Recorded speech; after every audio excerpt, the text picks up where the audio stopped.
dan Magister Sains, dan ada Bapak Muhammad Faisal Ibrahim, Sarjana Teknik Magister Teknik. Selamat datang Bapak dan Ibu.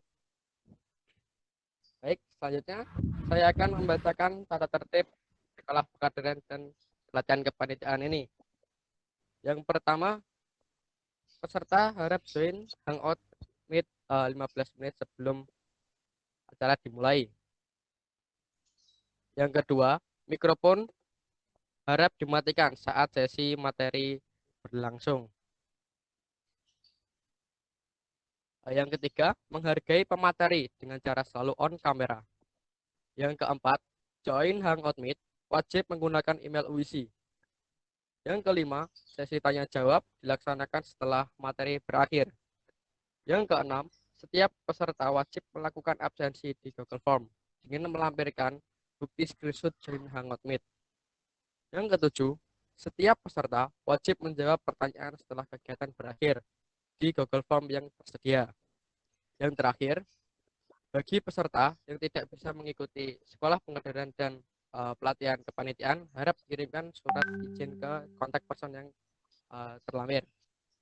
Baik, acara selanjutnya saya sambung ke moderator Mbak Frida Astarina. Saya persilahkan. Assalamualaikum warahmatullahi wabarakatuh. Selamat siang teman-teman. Masuk ke sesi 2 ya, tadi udah sempat diskusi juga sama Pak Rektor. Sekarang kita ganti orang diskusinya, kita sama Bu Yunita. Ada Pak Faisal juga yang juga join di diskusi kali ini. Oke, Assalamualaikum Bu Yunita. Waalaikumsalam, Frida. Oke, jadi kali ini pemateri kita cukup spesial juga, nggak kalah spesial sama Pak Rektor tadi, karena mungkin kalau teman-teman tahu, terutama yang sudah sering join di kepanitiaan kaderisasi, pasti tahu lah ya sama Bu Yun sama Pak Faisal, karena beliau-beliau ini selalu aktif lah ya, kalau terutama dalam hal kaderisasi kampus. Nah, Bu Yunita ini juga, saya kan juga kebetulan ikut kepanitiaan sebelumnya juga ya Bu, jadi sedikit tahu lah ketika kepanitiaan kaderisasi yang sebelumnya. Jadi Bu Yunita ini sangat antusias kalau masalah kaderisasi kampus nih, terutama IOCAS dan sebagainya. Jadi ini kesempatan buat teman-teman, apalagi nanti kalau mau tanya-tanya ke Bu Yunita, kira-kira kaderisasi di UISI ini seperti apa sih Bu yang baik, lalu outputannya nanti harusnya itu seperti apa sih Bu. Nah itu silakan ditanyakan kepada beliau. Jadi nanti di akhir materi Bu Yunita, teman-teman boleh diskusi, sharing-sharing, tanya jawab sepuas teman-teman, nanti akan dijawab oleh Bu Yunita. Mungkin segitu, mungkin dari Bu Yunita, ada yang ingin disampaikan dulu Bu?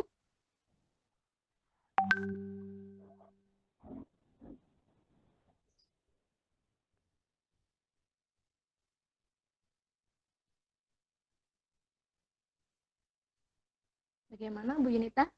Oke.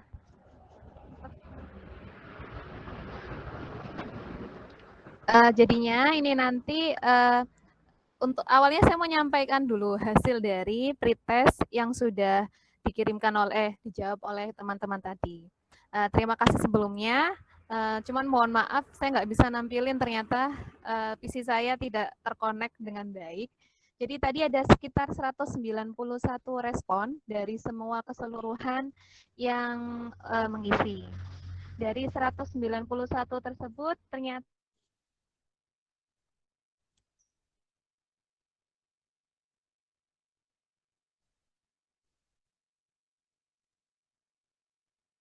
ya. Lalu disusul dengan beberapa pertanyaan tadi, dan jika di bagian terakhir nih, saya lihat tadi terkait IOCAS, terkait pengkaderan di UISI, apakah kalian merasa yakin akan bisa sukses? Nah, itu ternyata jawabannya sekitar 50,5% itu menjawab yakin ya, sedangkan 37% menyatakan mungkin, kemudian berarti 37, nah sisanya itu sekitar 13% itu masih mengatakan tidak. Nah, saya harapkan nanti setelah materi saya ini, nanti juga Bu Yun akan ada prosesnya, nanti coba kita isi lagi, kalian isi lagi apakah dengan materi ini dan mungkin rangkaian di sekolah pengajar yang pertama kemarin Sabtu sama tadi siang sama hari ini, apakah bisa merubah keyakinan kalian agar bisa pengkaderan di UISI dan juga khususnya nanti di IOCEMS dan OPAK serta rangkaian lainnya. Mungkin itu sedikit gambaran dulu dari saya, biar nanti setelah ini saya minta bantuannya dari teman-teman BEM untuk ya tadi ya present materinya dari saya. Tolong Ini dulu. slide-nya. Ya. Kalau saya cek di sini ternyata banyakan itu 52%-nya itu kalau nggak salah adalah SI7. Artinya yang kemarin jadi mabanya alhamdulillah sudah bisa dan mau berkontribusi lebih untuk menjadi panitia. Sedangkan sekitar 45 itu yang kakak kelasnya SI6, 5%-nya lagi yang SI5. Oke, sudah bisa dilihat semua ya presentasi dari Bu Yunita.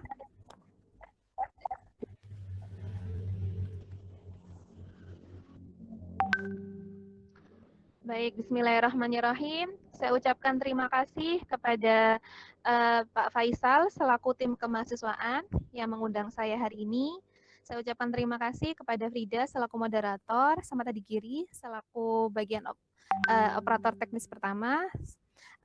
Mari kita mulai kegiatan kali ini. Tadi sudah dipimpin dengan doa, semoga lancar semuanya. Termasuk hari ini, Bu Yunita akan menyampaikan materi terkait pengkaderan UISI di tahun 2020 ini. Boleh slide selanjutnya? Oke, ini sedikit gambaran dari saya. Saya sekarang posisinya seperti alamat ini, jadi Bu Yunita ini tinggal di Desa Sumengko, duduk Sampean Gresik, Jawa Timur. Kalau yang rumahnya dekat, sayangnya tidak boleh ya PSBB ini. Itu nomor kontak saya dan email. Jika perlu nanti ada yang ditanyakan lebih lanjut, monggo silakan dikontak HP saya. Alhamdulillah sejak tahun 2018 sampai saat ini menjabat sebagai kabak kemahasiswaan. Nah, kalau yang tadi diceritakan Frida, jadi sebelumnya memang sejak tahun 2017 itu saya sudah menjadi ketua IOCEM, bukan ketua dulu, acara di IOCEM 2017. Kemudian di tahun 2018 itu jadi ketua, 2019 saya bagian acara bersama Pak Faisal. Di tahun 2019 ini saya berada di layar belakang, 2020 ini berada di layar belakang, tapi siap dengan setiap saat untuk membantu teman-teman panitia. Oke, bisa slide selanjutnya. Oke, ini sedikit flashback saya dulu di organisasi. Mungkin sudah banyak juga yang tahu. Dulu sama-sama mungkin kenal kalian Pak, mungkin tidak ada yang kenal ya, namanya Pak Kamal, dulu sama-sama di BEM dan SEMA atau di IPB namanya DPM IPB. Oke, kita lanjut ke slide berikutnya saja, Mas. Oke, kita masuk ke poin materinya. Sebenarnya seperti yang saya infokan, ternyata dari 191 responden, 75%-nya sekitar itu menyatakan bahwa mereka ini sudah tahu apa itu kaderisasi. Nah, seperti yang bisa teman-teman baca di sini, jadi kalau kita bahas kaderisasi itu adalah proses jangka panjang. Jadi tidak hanya bisa diselesaikan dengan 3 hari, kemudian ada 2 hari, ataupun hanya sebulan, tidak bisa. Tapi kaderisasi itu jangka panjang. Bahkan mungkin kalau saya boleh katakan, ketika kita menjadi mahasiswa, 4 tahun atau bahkan 8 semester plus, itulah kaderisasi yang dilakukan kampus kita dalam berbagai bentuk kegiatan untuk diri kita sendiri. Jadi dia pasti pertama adalah kata kuncinya proses yang jangka panjang. Yang kedua, sebenarnya apa sih kaderisasi kok? Nanti berarti produknya kader-kader gitu kan. Sebenarnya apa sih kaderisasi itu kegiatannya? Kegiatannya adalah kegiatan ini mentransfer dan menanamkan nilai tertentu, boleh dibalik ya, untuk mengoptimalkan potensi-potensi kader. Jadi kaderisasi itu proses yang memang lama, di mana dia itu untuk mentransfer, mendelivery, di mana sehingga harapannya nanti nilai-nilai yang bagus tadi juga atau mungkin sebelumnya sudah ada di dalam diri mahasiswa, di dalam diri kader, itu bisa lebih kelihatan nilainya itu. Di mana nilainya itu secara lebih lanjut berguna untuk mengoptimalkan potensi-potensi. Jadi output akhirnya kalau orang sudah mengalami proses kaderisasi, itu pasti ada peningkatan.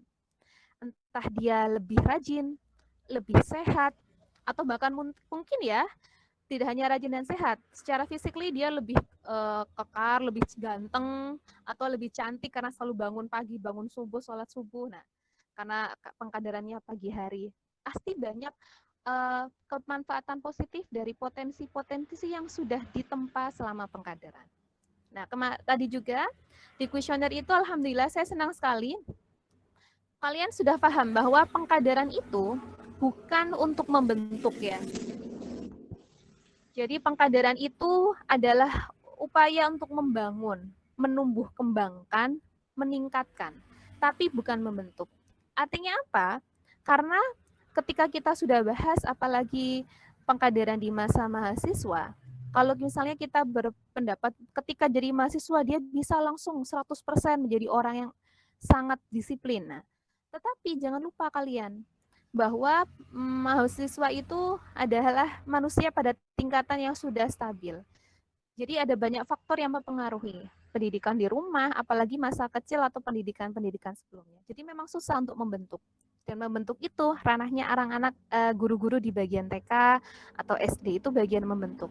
Tapi ketika kita di kampus, yang bisa kita lakukan adalah membangun, menumbuh kembangkan, dan meningkatkan. Tapi bukan berarti itu juga susah. Pasti bisa, asalkan kita tahu celah dan cara yang tepat untuk melakukan kaderisasi. Oke, bisa slide selanjutnya. Oke, ini lebih detailnya lagi. Saya lihat di sini adalah, jadi ini definisi yang secara khusus.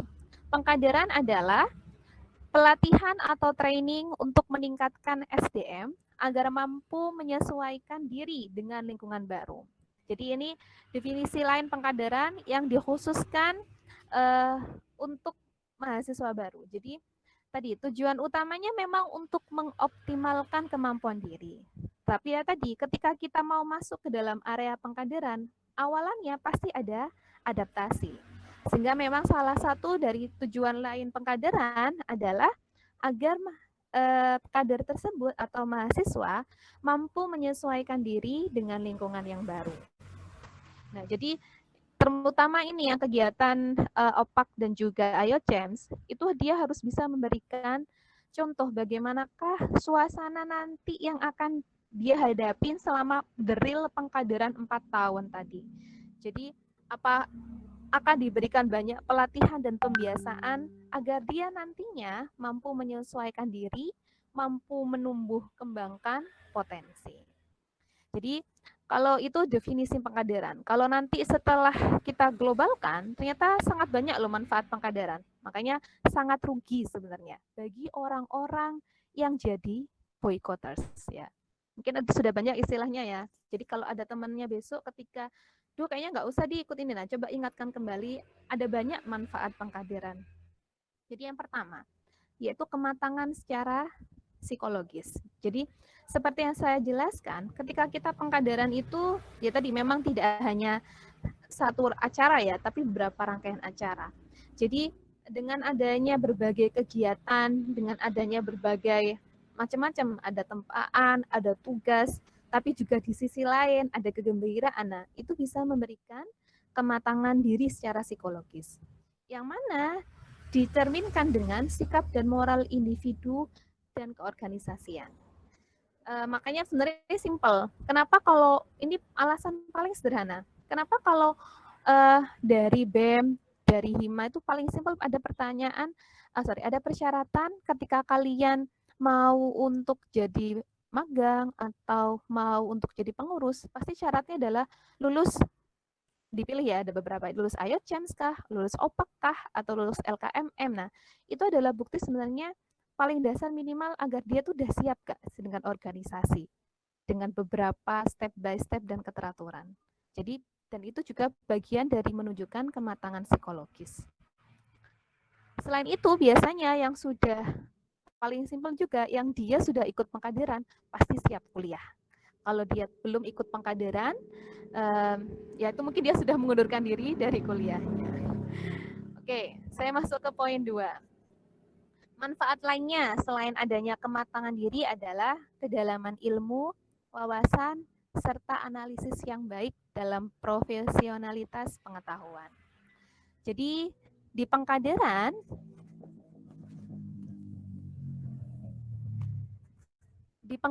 itu tidak melulu hanya isinya, ayo kamu harus disiplin, ayo kamu harus sopan, tetapi pasti ada konten ilmu pengetahuan yang diberikan di dalamnya.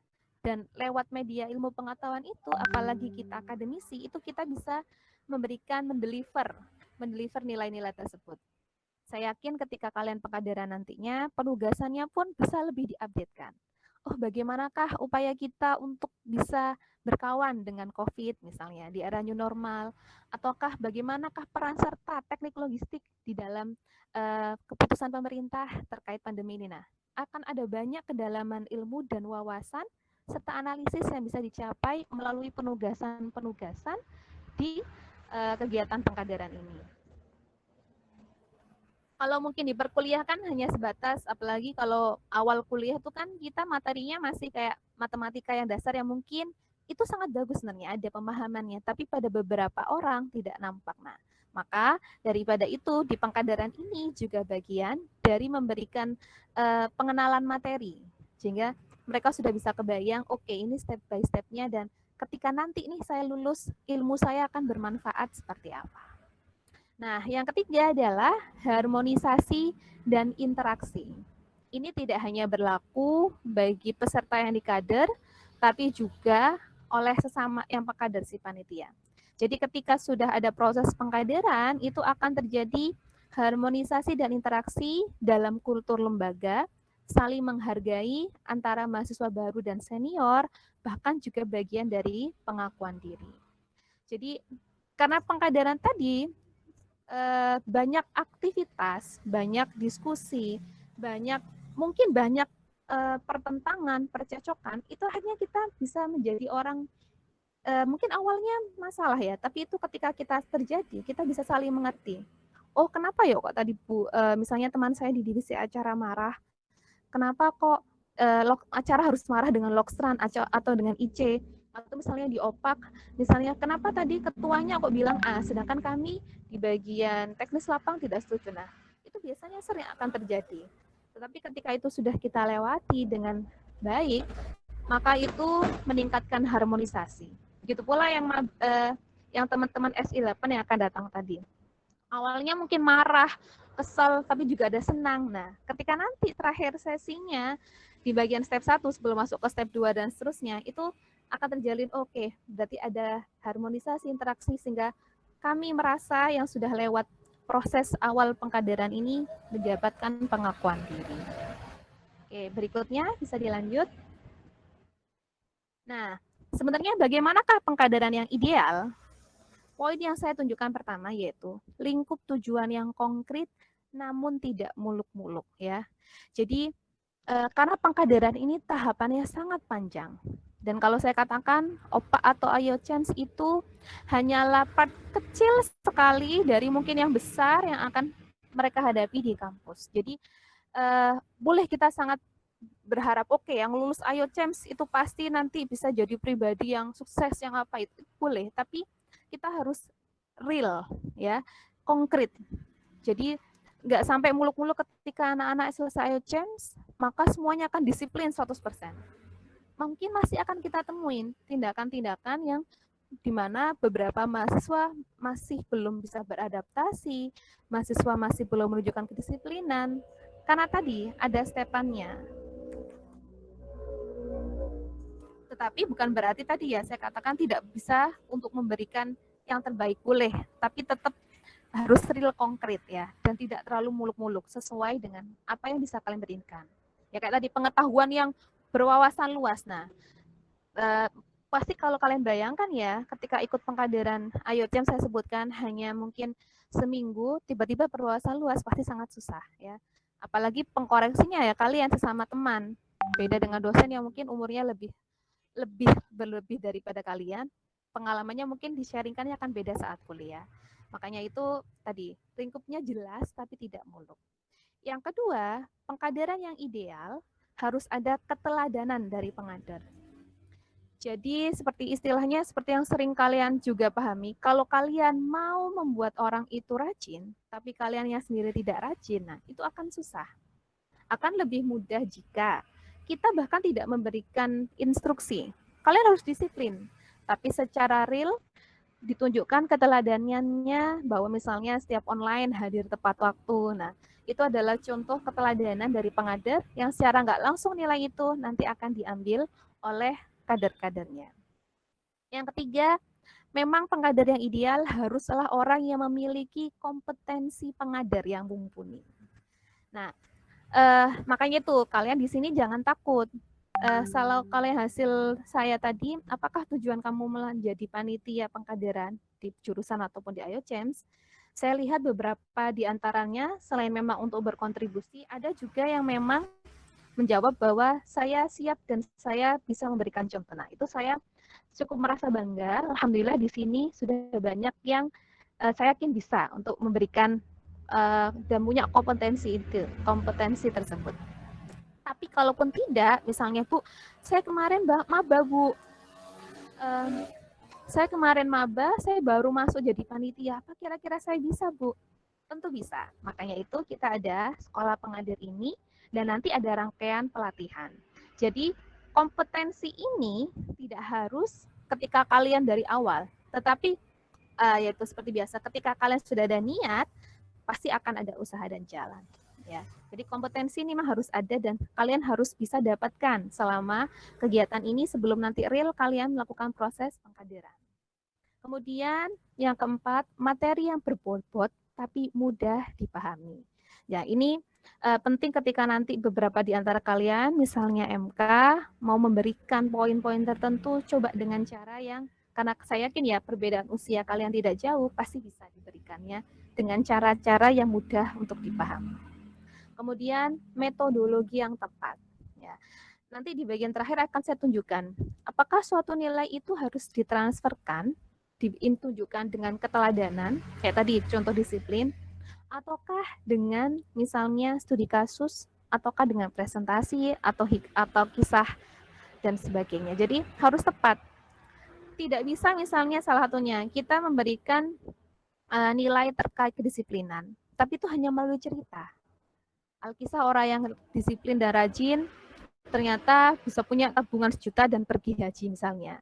Sedangkan yang tidak disiplin nggak dapat. Tapi itu tidak bisa kalau hanya seperti itu. Metodologi yang tepat untuk kedisiplinan, misalnya itu ya tadi kehidupan sehari-hari nggak usah diomongkan, tapi bagaimana ketika dia yang datang tepat waktu dihargai.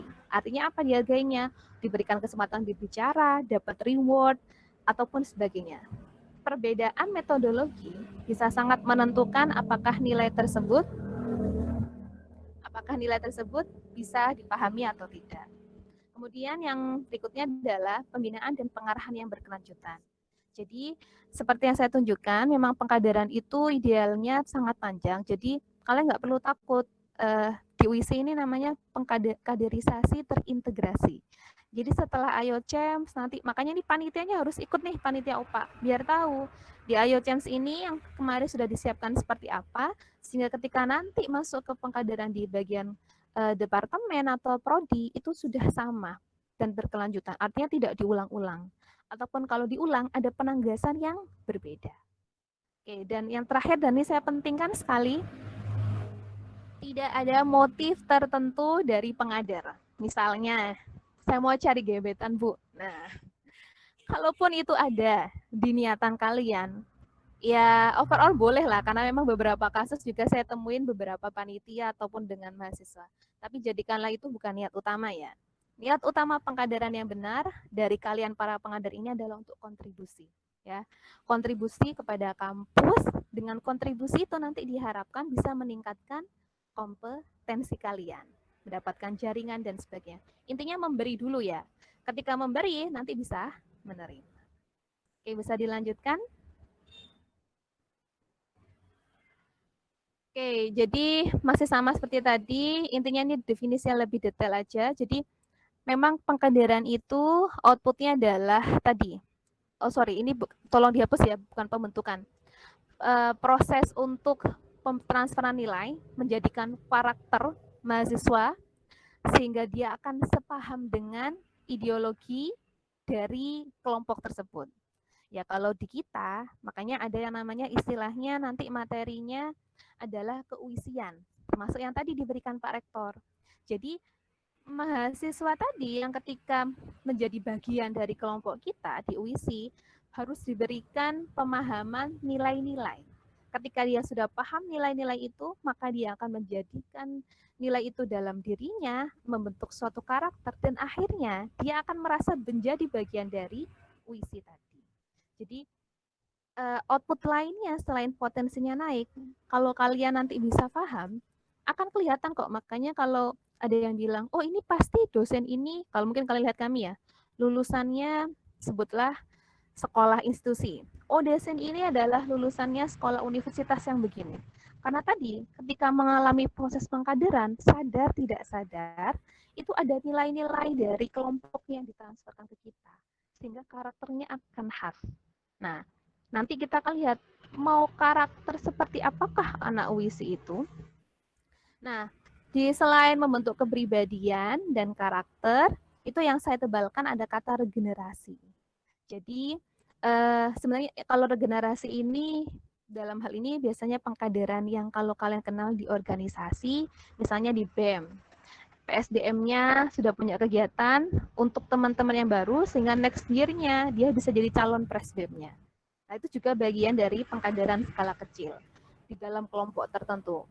Tapi kalau kita yang di UISI bukan untuk dia regenerasi, bisa nanti kalian mahasiswa next time mungkin jadi dosen sesama dengan Bu Yum, Pak Faisal, kita kerjasama. Nah, tapi yang dalam hal ini regenerasi itu adalah yang di dalam kelompok kecil seperti BEM dan sebagainya. Di mana? Nah, tidak hanya organisasi, memang kan seperti yang saya katakan, UISI juga punya konsep visi, misi, dan karakteristik tertentu. Ya, selain karena nilainya berbeda, visinya berbeda, pasti cara pengkaderannya pun berbeda.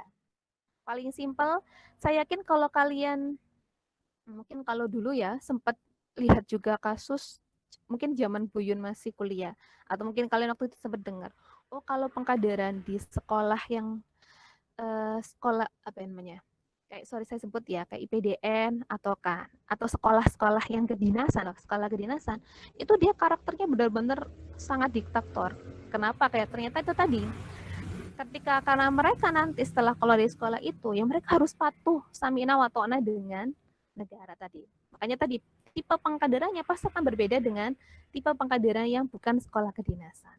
Dan itu sebenarnya bukan berarti salah. Boleh, tapi tetap ada norma-norma yang harus tetap kita patuhi. Yang pasti fisik itu tidak boleh boleh, tapi pada aturan tertentu. Itu yang mungkin harus kita tetap hati-hati dalam memilih dan menerapkan metode serta konsep pengkaderan. Oke, bisa dilanjutkan dulu. Nah ini, mungkin tadi pagi Pak Rektor juga sudah menunjukkan slide ini ya, tapi dalam bentuk yang lebih menarik lagi slide-nya Pak Rektor tadi. Ini saya ambil dari buku pedoman IOMB yang tahun-tahun sebelumnya. Jadi memang ini, secara umum karakter yang mau kita tanamkan, sifat unggul, inovatif, sportif, dan inspiratif. Bukan ini asal jadi UISI ya, tapi memang ada meaning di dalamnya. Jadi unggulnya di sini adalah dari pemanfaatan spirit of Sunan. Ya, kalau Islam ambil potensi Islamnya, kalau yang beragama lain, maka tetap semua agama itu akan sama, berbuat kebaikan. Unggul tadi menyebar kebaikan. Nah, ini unggulnya adalah salah satu yang diambil adalah keunggulan di bidang di bidang ketuhanan keagamaan, sehingga dapat memberikan, nanti itu berkorelasi. Sehingga kalau dia seperti itu juga bagian dari yang inspiratif. Berikutnya lagi apa? Inovatif. Oh, berarti memberikan karakter outputnya nanti anak WISI ini juga anak yang bisa berinovasi, berkarya, punya ide-ide cemerlang dan mereka tahu harus kemana ide itu disalurkan. Sekarang banyak kali bagus punya punya ya tadi cara-cara bagus. Oh, ada masalah ini maka begini. Tapi sayangnya dia tidak tahu cara menyalurkannya yang tepat. Apakah lewat lomba kah? Ataukah dengan bahasa yang tepatkah? Ataukah misalnya pada saat kapan? Nah, itu yang jadi kekurangan. Sekarang banyak yang bisa berkarya, tapi karyanya belum tepat. Ini harus juga kita coba untuk luruskan bersama-sama. Kemudian juga sportif. Sportif ini bahasa canggih, tapi bahasa Indonesia itu legowo. Ya, sometimes mungkin ketika lomba pasti kelihatan oh ya ketika lomba kalah ya sudah sportif. Maksudnya ya sudah nggak apa-apa. Tapi sportif ini tidak hanya kelegowan hati menerima kekalahan, tapi juga kelegowan hati ketika kita menerima kritik, ketika kita menerima saran, ya. Dan bagaimana upaya kita feedbacknya terhadap kritik dan saran. Apakah terima kasih, apakah langsung perbaikan, ataukah kalau salah permohonan maaf. Jadi sportif ini memang jiwa yang sangat unggul, berdaya juangnya kalau kalah tidak kemudian dapat protes lemah, tapi tetap bangkit lagi, ada upaya feedback lagi, dan hatinya tetap legowo. Ya, kalau inspiratif maka ya kita mencoba untuk menjadi teladan yang tadi berinspirasi, punya integritas. Integritas itu artinya dia memang apa ya, holy by heart. Integritas itu kalau saya katakan orang yang jujur, yang bisa dicontoh, yang berdisiplin, berjiwa entrepreneur, pekerja keras. Yang pasti kenapa inspiratif itu taruh terakhir, kalau dia unggul, inovatif, sportif, pasti inspiratif. Ya, inspiratif nggak akan mungkin bisa kita capai kalau kita tidak menunjukkan keunggulan dan lain-lain sebagainya. Oke, bisa dilanjutkan.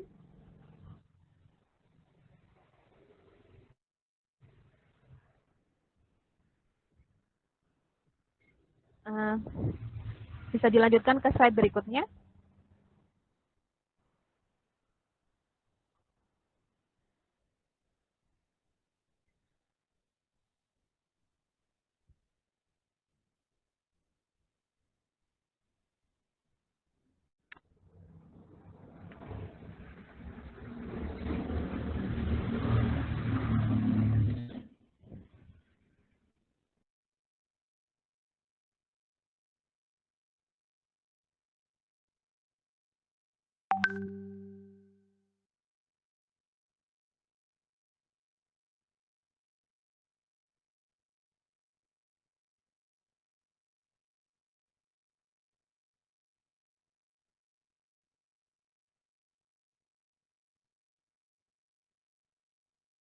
Mohon maaf, Bu Yun, suaranya nggak kedengeran, Bu.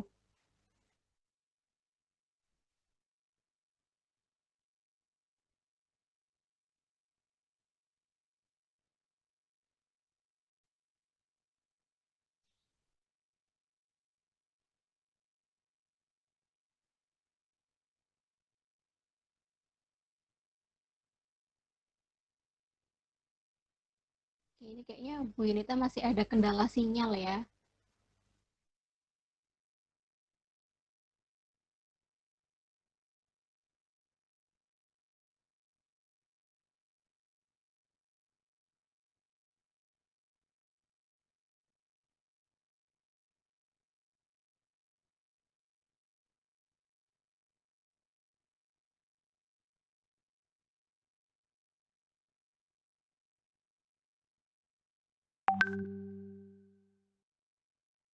Mungkin teman-teman sembari menunggu Bu Yunita join lagi, mungkin bisa disiapkan pertanyaannya terkait materi hari ini.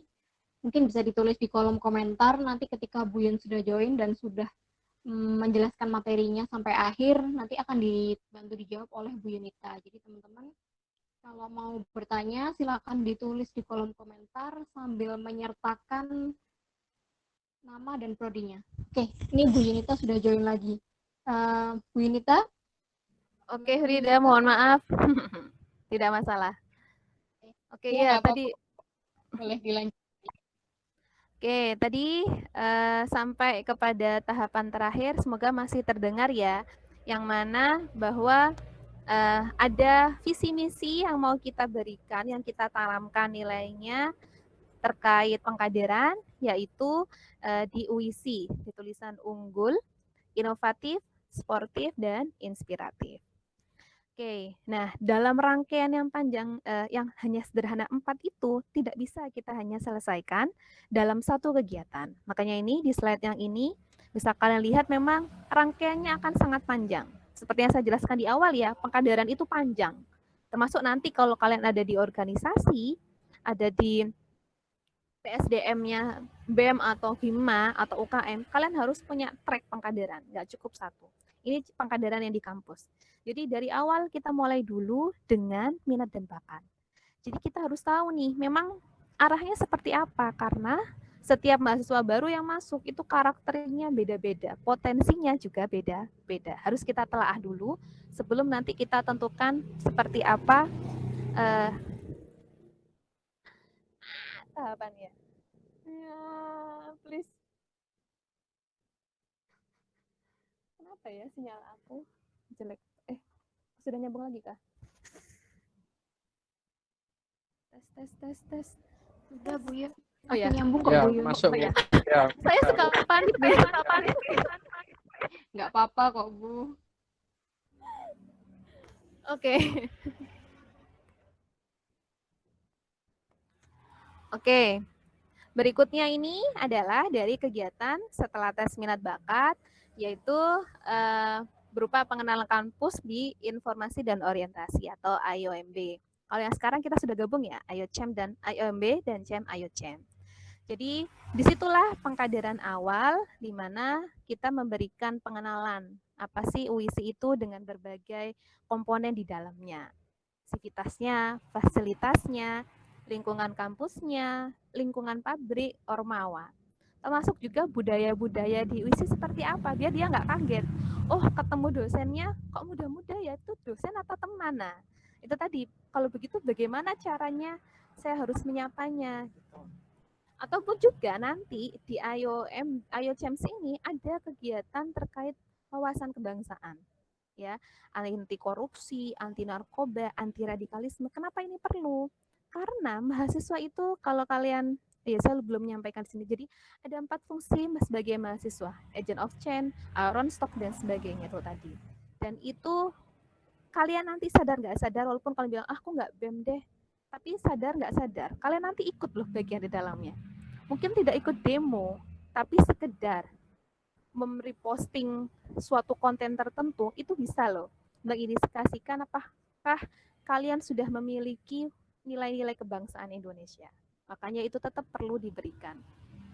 Kemudian terkait sosialnya, disiplin, jujur, kebersihan, teknis peraturan-peraturan di UISI biar mereka lebih adaptif, konten-konten terkait prestasi, keilmiahan, kewirausahaan, dan juga internasionalisasi. Nah, tadi setelah di IOCEMS, nanti itu setelah di IOCEMS, nanti masuk di LKMM Pratd, ada juga di Klat UKM, dan juga di HIMA nanti ada terkait keprofesian. Jadi spesifiknya apa sih perannya sistem informasi dan informasi di ranah COVID ini? Ataukah perannya teknologi industri pertanian nih saat ini apa nih?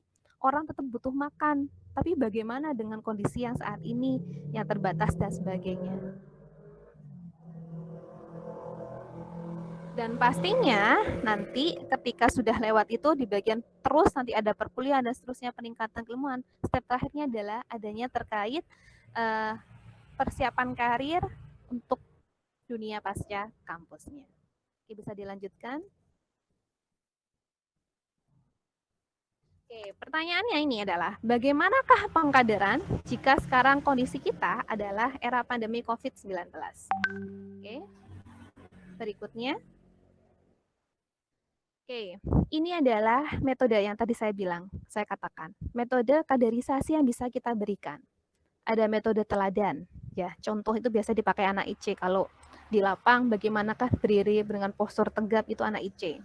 Metode nasihat, biasanya anak MK bercerita dan sebagainya. Metode hukuman, bisa loh. Orang itu justru kalau dikasih kalau hanya dikasih tahu nggak peka, tapi kalau dia udah kena hukuman dia ngerasa jerah, langsung ngerasa oh ya berarti nggak boleh begini.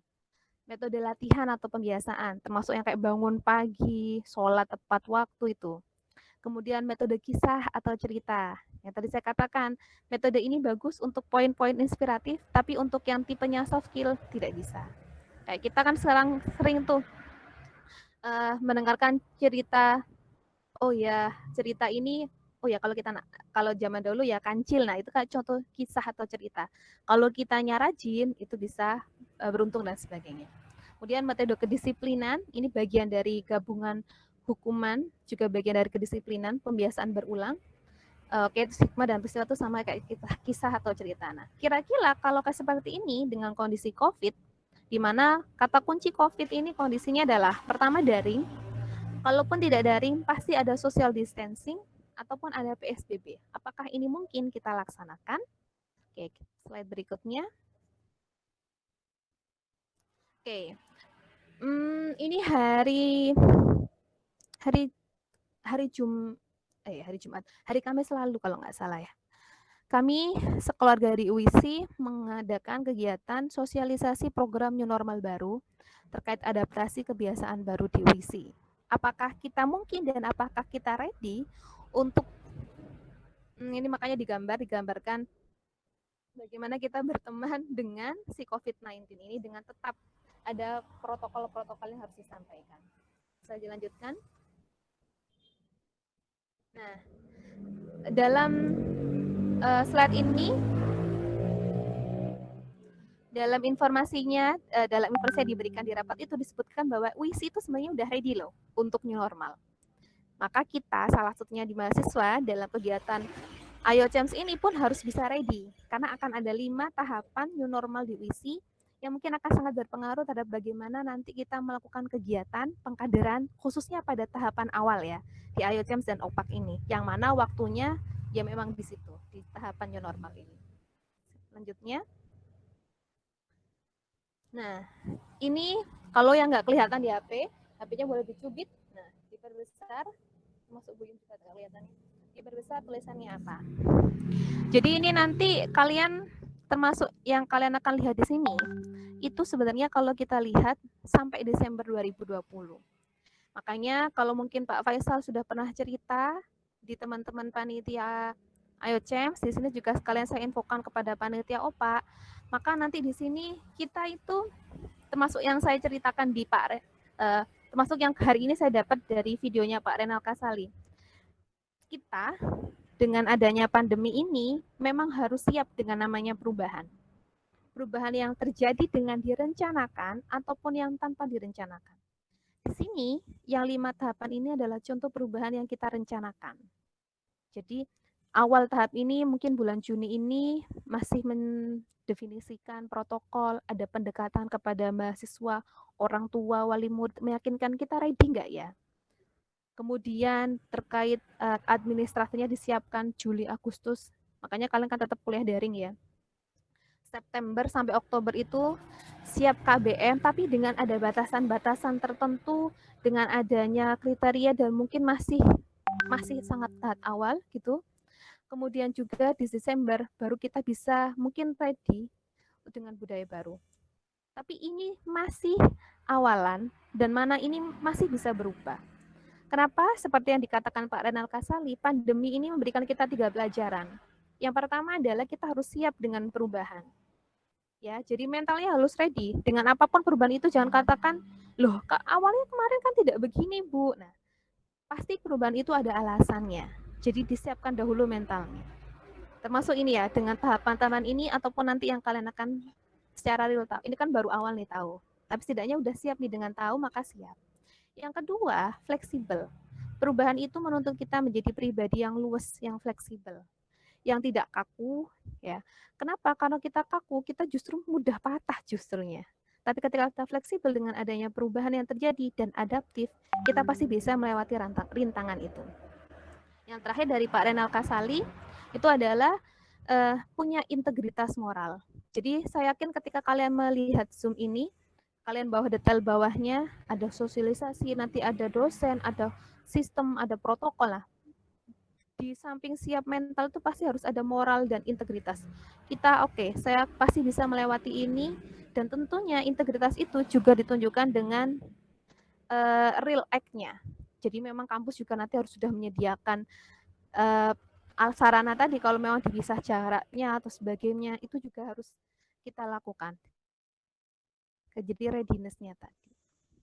Oke, ini gambarannya. Jadi sebenarnya dari gambaran slide ini, kampus kalian sudah ready juga. Maka kalian di sini sebagai, oke, belum saya katakan sudah ready sih, dalam proses ready dan siap ready, menjadi ready. Maka kalian pun di sini sebagai panitia OPA, panitia IOCEMS, dan nanti di Pangkadaran mungkin UKM, harus ready akan hal itu. Punya plan-plan. Plan A, plan B, plan C dengan kegiatan yang akan kita timeline ini. Oke, coba bisa dimasukkan slide berikutnya.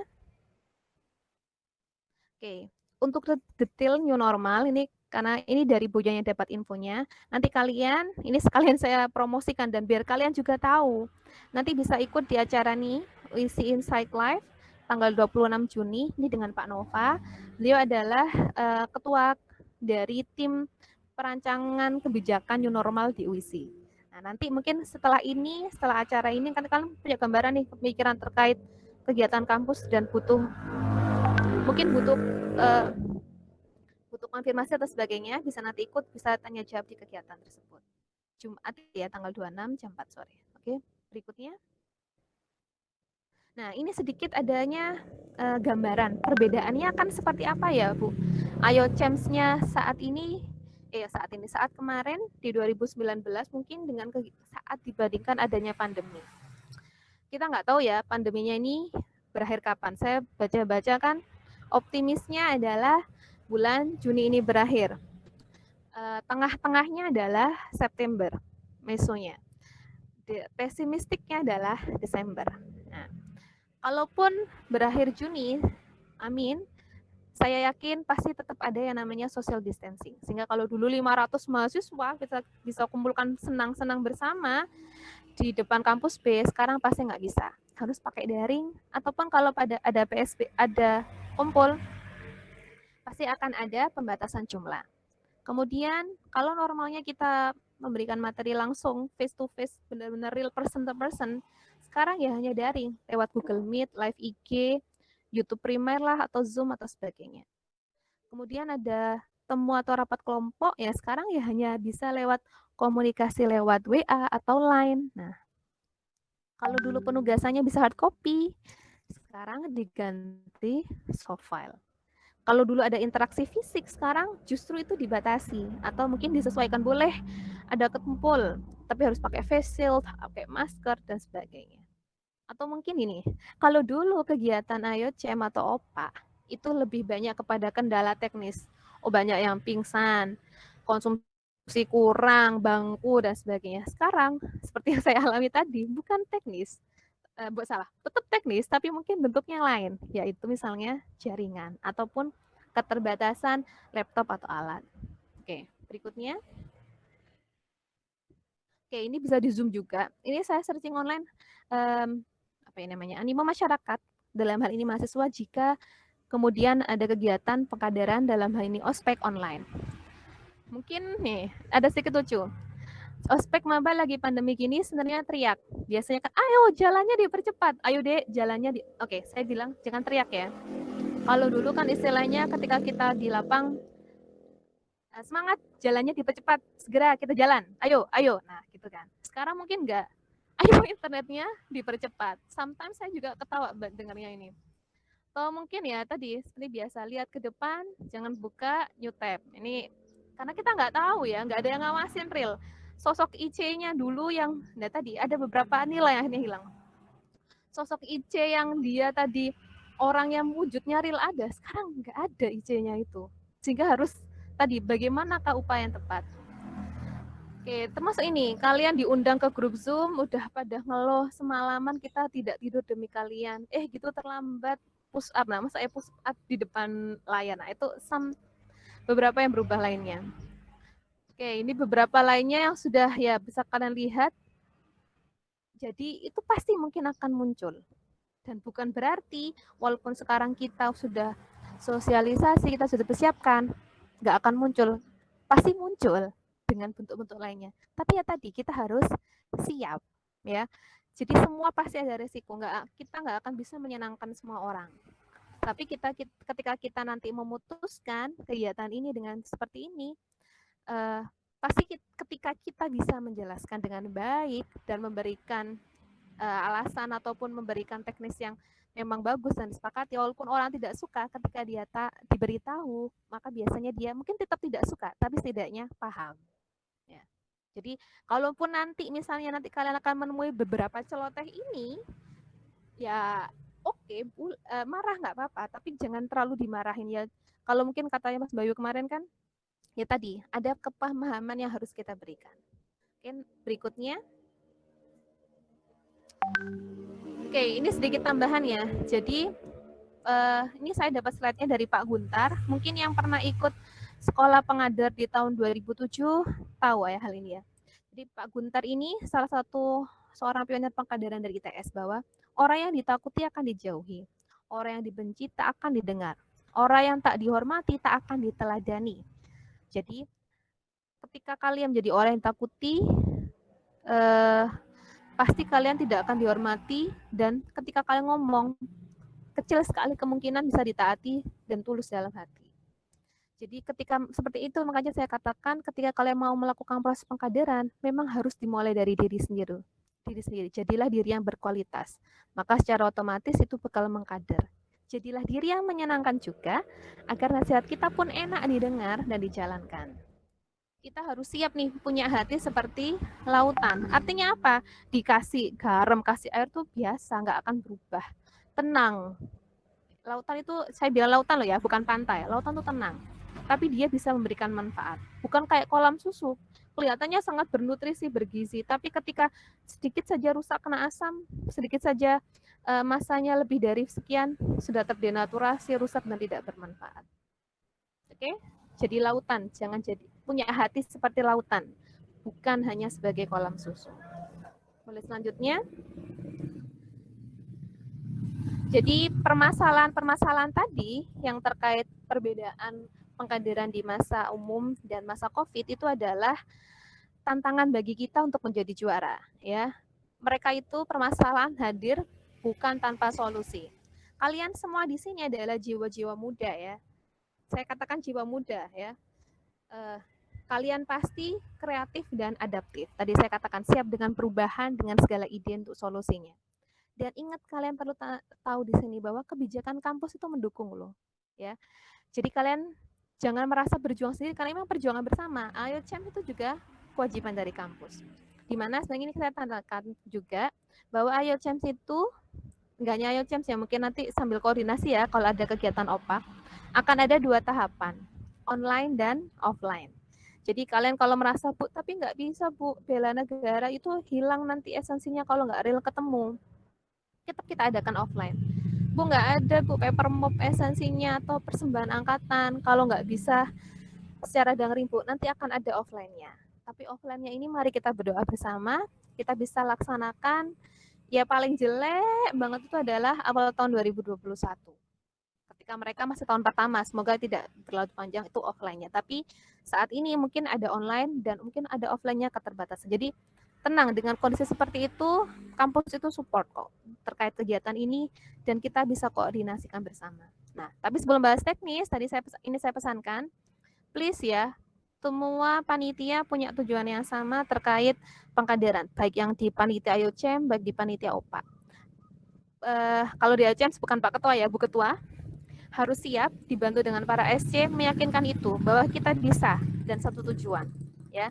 Jadi jangan semua dikembalikan kepada mereka, kepada teman-teman, tapi kemudian tidak diberikan keyakinan, ya. Jadi keyakinan itu bisa tumbuh, ketua bisa yakin dengan jalan komunikasi yang baik dengan kampus, dengan Kaprodi kalau dari OPA, dari Hima, sehingga nanti keyakinan itu dari satu ketua bisa memberikan semangat kepada teman-teman panitia lain.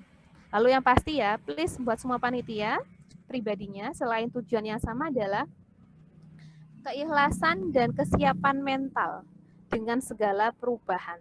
Itu saya katakan ya, Tidak hanya untuk kepanitiaan, tapi di kehidupan kalian harus jadi orang yang empati dan support dengan berbagai perubahan itu. Karena perubahan itu sesuatu yang pasti dan akan selalu ada, jadi harus siap.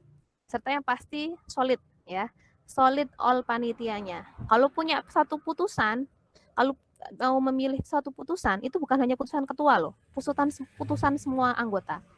Ketika tidak semua anggota sepakat, diambil cara paling baik ya, mufakat atau call for voting. Dan ketika itu kalian ada keberatan, jelaskan. Kalaupun nanti pada akhirnya diambil putusan yang berbeda dengan yang kalian yakinkan, tapi ketika kalian sudah solid tujuan yang sama, tetap bisa terjadi kok tujuan itu dengan kesolidan itu. Oke, berikutnya.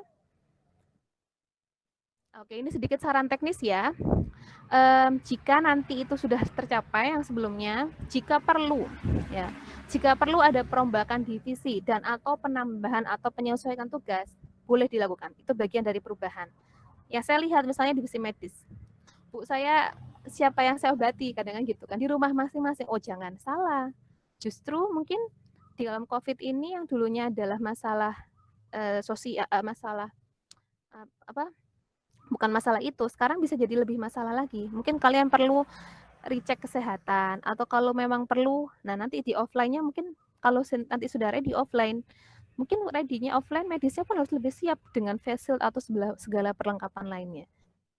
Atau memang kalau perlu di saat ini belum perlu, medis belum bekerja, atau kalau mau diberdayakan, nah boleh, silakan diatur. Jadi itu bagian dari perubahan yang pasti akan terjadi dan harus ready akan hal itu. Kemudian ini, komunikasi dalam teknis seperti yang sudah sampaikan kayaknya di Mas Bayu, bahwa komunikasi itu harus selalu lancar dan intens. Jadi selalu upayakan Anda meet routing online dan berikan kesempatan kepada semua orang untuk bicara. Nah, kalau saat ini kan mungkin saya dengan 150 peserta kan susah nih ngomong dengan semuanya. Nanti usahakan selalu ada forum kecilnya, sehingga akan tetap selalu terasa dekat di hati. Kemudian, jika perlu, tidak hanya PDD, all panitia belajar menjadi operator atau harus minimal tahu teknis. Bagaimanakah membuat live IG, bagaimanakah bikin YouTube primer, mengkoneksikan YouTube dengan Google Meet, ataupun merekam Google Meet menggunakan Google Form, Google Calendar. Ini nggak hanya untuk saat ini ya. Ini adalah hal-hal kecil yang mungkin nanti justru ini banyak bermanfaat loh ketika kalian bekerja. Karena perlu kalian tahu ini adalah support IT yang banyak sekarang dicari juga oleh perusahaan-perusahaan, bahkan sebenarnya nggak perusahaan besar, perusahaan simpel kecil pun sekarang gitu. Di perangkat desa yang kecil itu juga nyarinya gitu, orang yang bisa teknis ini. Jadi ini ya, selain tahu, belajar bisa aplikasi penugasan online-nya, video, PPT, IG. Jadi ini nggak hanya orang PDD. ICM harus ngerti semuanya ini ya. Nah, yang terakhir koneksi pasti bisa diatasi ya. Jadi oke, kita paham koneksi masalah tapi bukan berarti tidak bisa ada solusi. Oke, slide berikutnya. Oke, ini adalah beberapa rekaman kehangatan panitia IOCEMS yang ada di tahun 2018 dan 2019. Bisa diklikkan yang videonya itu.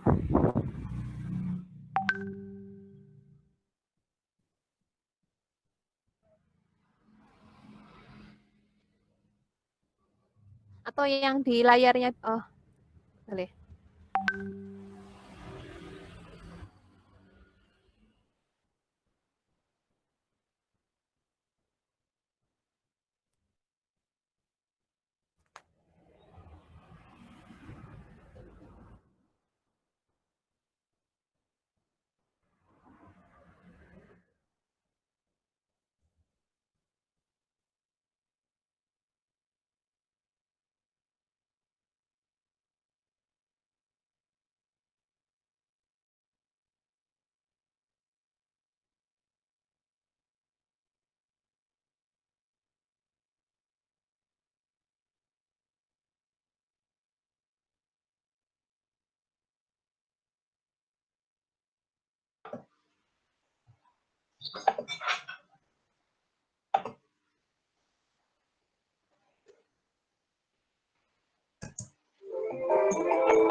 Bulan padane kaya ngodina rembulan sing awe awe awe awe bulan padane kaya ngodina rembulan.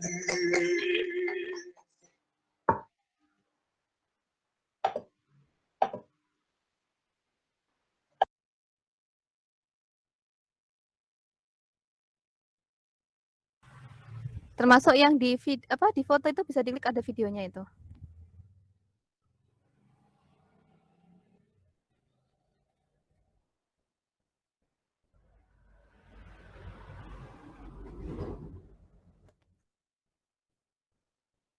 Oke. Ini mungkin karena belum di-on kan mic-nya. Jadi kalau yang di video ini itu tadi ceritakan Gloro Ayo James 2018. Ayo pasti jadi juara. Nah, itu dia. Nanti mungkin kalau selama pandemi, mungkin kalian tidak akan menemukan hal-hal seperti itu tadi. Nggak ada ngerasain nginep di kampus, nggak ada ngerasain kumpul yang lebih dari 20 orang. Bisa nanti mungkin ya, tapi nanti. Nah, mungkin tapi perlu juga kalian untuk melakukan suatu dokumentasi ya. Ini loh perjuangan kami loh waktu di Ayo Champs 2020. Akan ada banyak tetap kehangatan yang bisa kita dapatkan walaupun kita tidak berjumpa secara fisik. Oke, slide berikutnya. Mohon maaf ya, ini tadi yang saya sampaikan yang Lokstran, karena saya dapatnya Lokstran. Oke, pesan saya selain jadilah hati lautan ya, bukan sekolah susu adalah terus berimajinasi, seperti halnya selalu disarankan SpongeBob ya. Imajinasi. Dan siapkan ceritamu agar kamu siap untuk membagikannya, menjadikan inspirasi dan teladan untuk teman-teman semuanya. Mungkin itu sekian dari Bu Yunita, kita lanjut diskusi saja. Mohon maaf atas banyak kekurangan dan salah. Terima kasih. Assalamualaikum warahmatullahi wabarakatuh.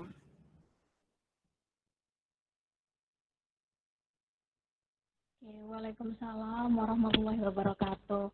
Oke, cukup menarik ya Bu Yun. Ini karena sepertinya Bu ini sudah cukup menebak problem-problemnya teman-teman ini karena kaderisasinya sekarang harus benar-benar banyak yang harus dipindah secara online karena kondisi pandemi ini. Oke, sebelumnya saya pengen tanya nih Bu, ada beberapa hal yang menurut saya cukup menarik. Ketika Silakan. kita mengadakan kaderisasi ini kan poin yang cukup penting adalah penanaman nilai ya Bu. Nah, ketika seperti yang sudah ada di materi Bu Yun sebelumnya kan ada beberapa poin ya Bu untuk memaksimalkan penanaman nilai. Nah, tapi lebih detailnya tuh kalau di kala pandemi seperti ini tuh cara menyiasatinya agar nilai-nilai tersebut tuh sesuai dengan outputan yang kita harapkan tuh seperti apa ya Bu Yun? Oke. Kalau dalam pandemi memang banyak keterbatasan tadi ya, seperti yang sudah sampaikan tadi. Bagaimanakah cara menyampaikannya? Ya tadi, kalau yang saya katakan memang kalau yang saat kayak gini ya cara mungkin kayak simpelnya. Kalau dulu keteladanan itu IC kan kayak menunjukkan bagaimana sikap dia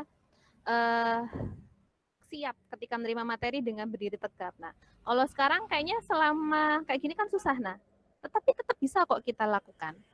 Caranya adalah karena memang ya jadi satu nilai tidak bisa semuanya kan dengan satu cara yang sama, tidak semuanya dengan kisah kan. Misalnya itu contoh yang paling simpel yang jadi hambatan kita tadi sikap. Nah, dari teman-teman yang nanti jadi IC, ketika nanti ada forum kecil di kelompok, itu bisa dengan cara kayak gini nih, termasuk ketika kayak Frida ini ketika menjadi moderator apa, kan siap sigap ya, bukan dalam hal rebahan atau apa gitu. Itu contoh simpel. Ataupun nantinya teknisnya, mungkin kalau dulu mahasiswa yang merasa diawasi, karena dia langsung tahu IC-nya muter kelompoknya dia. Nah, sekarang mungkin beda. Jadi IC-nya yang harus bekerja keras. Misalnya ketika suatu pertemuan dalam satu kelompok yang di bawah MK itu misalnya 30 orang, ini teknis misalnya, maka IC-nya itu harus ada nggak hanya satu, tapi bisa 2 atau 3. Di mana 2-3 orang itu, dia itu mengawasi monitor layarnya beberapa orang.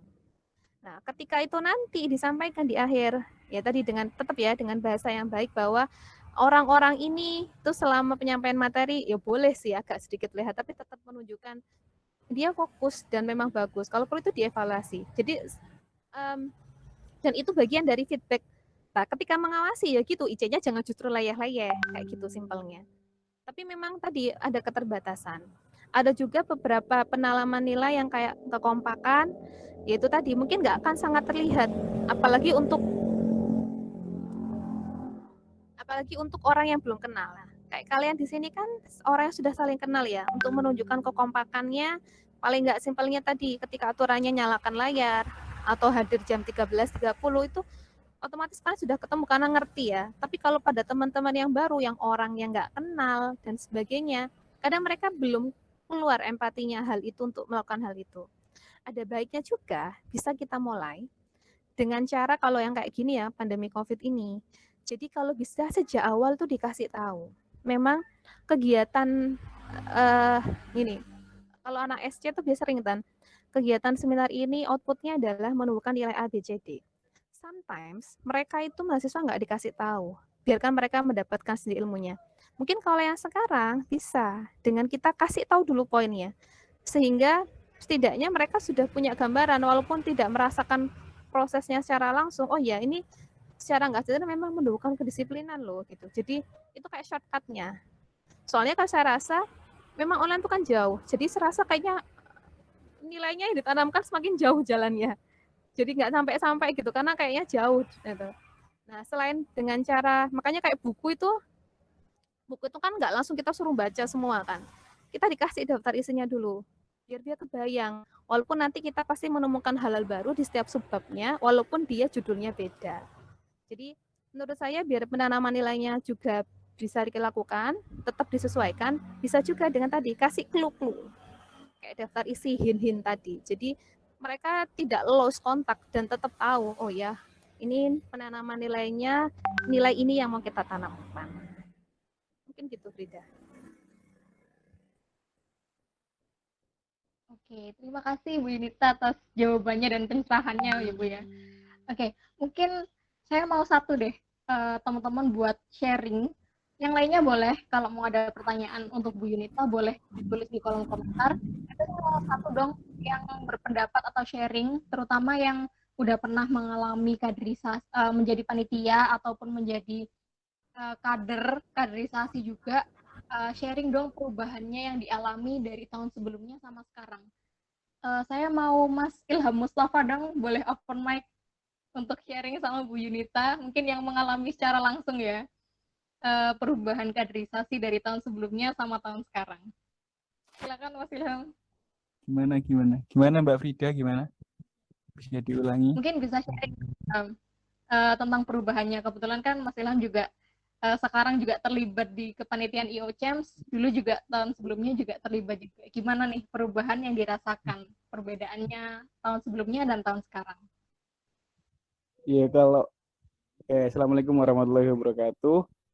Kalau dari saya kan dulu saya di acara dan sekarang diamanai jadi KOSC.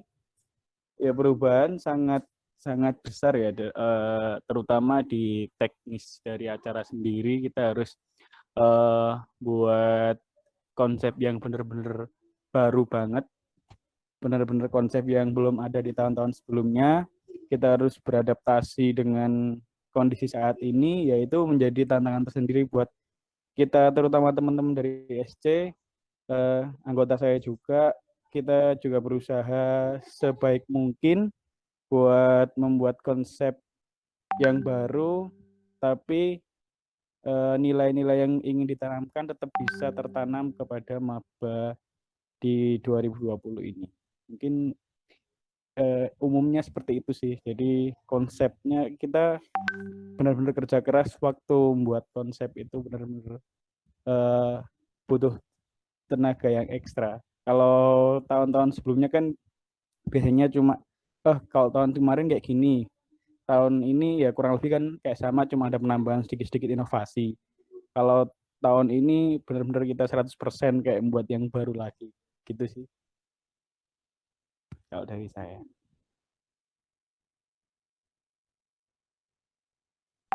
Oke, itu dari Mas Ilham ya. Gimana Bu Yun menanggapi dari pernyataannya Mas Ilham nih? Oke, Ilham dulu Saya masih ingat kan Ilham jadi ketua angkatan 2018 ya. Nah, Iya, benar.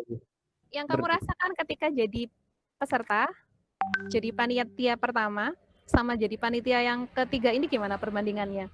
Apakah memang waktu yang kamu rasakan jadi peserta itu ketika jadi panitia seperti apa? Gitu, coba. Mungkin kan sekarang ini banyak juga nih teman-teman yang di sini adalah teman-teman SI 7 yang kemarin adalah peserta. Nah, sekarang mereka jadi panitia. Coba mungkin Ilham bisa ceritakan yang di part yang di situ. Yang ini tadi kan part yang panitia 2019 ke panitia 2020. Iya, iya. Jadi cek. Halo. Halo. Masuk Am. Iya, Oh, masuk ya? Oke, jadi kalau dari saya sendiri waktu jadi pertama kali waktu jadi panitia Ayo Champs di divisi acara, kalau menurut saya lebih capek dari panitia sih daripada jadi peserta. Karena eh, kita harus datangnya di kampus itu lebih awal daripada maba. Terus kita pulangnya juga lebih malam daripada mereka. Mungkin maba juga berpikir bahwa eh, kita juga ada tugas dan lain-lain sebagainya. Kita juga kadang-kadang kita sampai nginep di kampus juga kayak gitu. Kita sampai berhari-hari nginep di kampus, ke kontrakan atau ke kos cuma mandi atau makan terus balik lagi ke kampus. Itu menurut saya ya perubahan kayak pikiran saya tuh yang dulu berarti salah karena jadi panitia tuh lebih susah daripada jadi peserta. Jadi eh, ini juga harus ditanamkan ke panitia-panitia saat ini. Jadi mereka udah terjun di panitia AYOCEM, panitia OPA, mereka juga harus bertanggung jawab atas keinginan mereka sendiri. Jadi mereka nggak boleh menjadikan ini sebagai balas dendam bahwa oh saya dulu diginiin, nanti saya sama adik tingkat saya diginiin. Jangan sampai berpikir seperti itu. Jadi berpikirlah bahwa Anda ingin berkontribusi kepada kampus. Kayak gitu sih perubahan dari peserta ke panitia. Itu kurang lebih.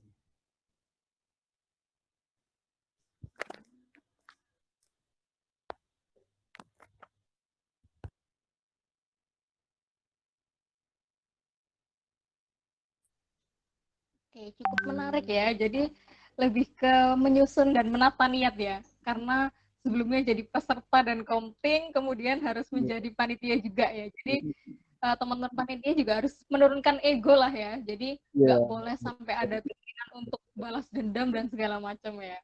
Oke, seperti kata makasih ya Mas Ilham atas sharing-sharingnya. ya, sama-sama Mbak Frida. Sama-sama juga Bu Oke. Indah. Terima kasih Bu atas waktunya. Ini kebetulan ada tersangka di dalam video Loknas tadi, Bu. Oke, silakan. Saya dapatnya Ada Lokstran aja deh. MC Harusnya cari. tadi, Bu. Oke. Mas MC, gimana Mas MC? Pengalamannya mengkader sebagai Loktrans di tahun sebelumnya. Iya. Nah, saya perkenalkan sebelumnya, nama saya Gidis Jati Prawardana dari Teknik Logistik, Bu. Dari pengalaman saya dulu Loktrans Champs 2019 itu keluarganya cukup terjaga, Bu. Jadi pekerjaannya memang agak berat saat di malam hari, tapi kayak hal-hal yang seperti tadi kayak parodi buat bikin video itu menghilangkan capek dan mungkin lebih erat gitu. Jadi kalau kita free, misal ada waktu jeda, kita adakan untuk ngobrol bareng atau di warung kopi. Kemarin sih sering ada waktu jeda itu kita jalan-jalan di Pacet. Ada rencana yang dadakan. Memang membentuk kekeluargaan lebih bersama-sama. Nanti waktu kita bekerja di lapangan itu ada klubnya. Jadi nggak ada yang namanya kayak iri-irian. Aku kerja di kayak gini-gini sebagainya. Jadi nggak ada. Jadi harus ikhlas satu Loktrans walaupun ada 3 divisi di dalamnya tadi itu, Bu. Itu pengalaman saya waktu Yo Champs 2019 kemarin. Begitu Mbak Frida.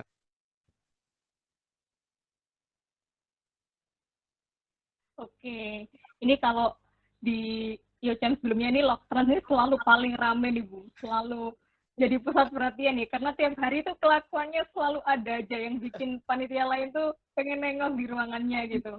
Selalu paling warak, Pak. Iya, iya. Selalu paling warak. Ya, ya serunya dari jadi Loktrans itu seperti itu. Jadi apa teman-teman kan kalau kerja malam nasinya masih lebih konsumsi dan sebagainya, biasanya teman-teman yang kerja malam gitu pasti dimakan gitu. Betul kata Mas Ilham. Oke, bisa dilanjut ya Frida. Oke, ini divisi tempat konsumsi nih, jadi inceran seluruh panitia nih. Iya, betul. Oke, selanjutnya saya mau satu lagi dong dari teman-teman yang menurut saya posisinya cukup penting ya di sini, cukup penting di pengkaderan karena selalu jadi apa ya, mungkin momok mahasiswa baru nih kayaknya yang agak ditakutin yang ini nih. Mau sama Komdis dong, boleh? Mbak Chandrika, boleh? Ya, open mic dong, mau sharing dikit gimana kendalanya di Komdis tahun ini nih. Oke, bisa dengar suara saya, Kak Frida? Bisa Kak Chan. Oke, jadi sedikit sharing. Jadi dari saya pribadi, kan karena tahun ini semua harus serba online, otomatis saya dan teman-teman juga harus merubah sistem pemilihan ya yang kemarin sudah dijalani secara online juga. Nah, lalu untuk hal seperti itu buat saya hal yang sangat baru karena kita yang harusnya yang keterbiasa buat nyeleksi secara offline tiba-tiba harus online. Jadi kayak ya pasti adalah kendala sedikit ketika pemilihan kemarin. Terus untuk kedepannya juga kita masih abu-abu, maksudnya kan kita biasanya kerja di lapangan. Jadi lapak kita ya di lapangan. Lalu ketika besok sistemnya secara online, kita merasa kayak kita kehilangan lapak gitu. Maksudnya kan nggak mungkin juga kan kalau misalnya kita penertiban di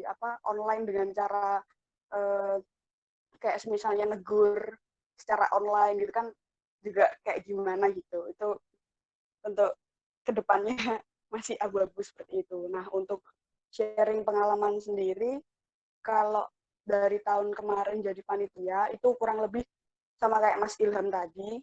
Jadi dulu kita mikirnya panitia enak ya tinggal nyuruh-nyuruh dan bla bla bla bla seperti itu.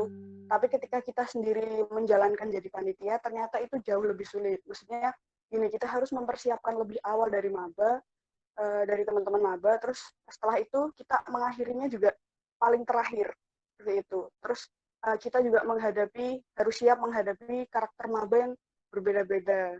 Jadi nggak semua orang itu bisa diperlakukan sama seperti itu. Jadi perlu treatment tersendiri untuk orang-orang spesial. Bisa dikatakan seperti itu.